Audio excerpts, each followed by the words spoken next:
بسم الله الرحمن الرحيم. بئس ما اشتروا به أنفسهم أن يكفروا بما أنزل الله بغيا أن ينزل الله من فضله على من يشاء من عباده وباءوا بغضب على غضب وللكافرين عذاب مهين.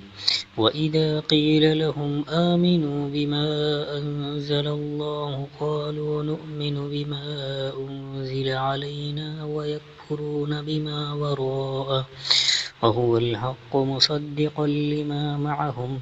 قل فلم تقتلون أنبياء الله من قبل إن كنتم مؤمنين.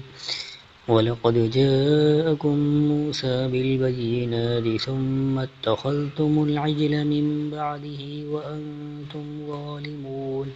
وإذ أخذنا ميثاقكم ورفعنا فوقكم الطور خذوا ما آتيناكم بقوة واسمعوا قالوا سمعنا وعصينا وأشربوا في قلوبهم العجل بكفرهم. قل بئس ما يأمركم به إيمانكم إن كنتم مؤمنين. صدق الله العظيم.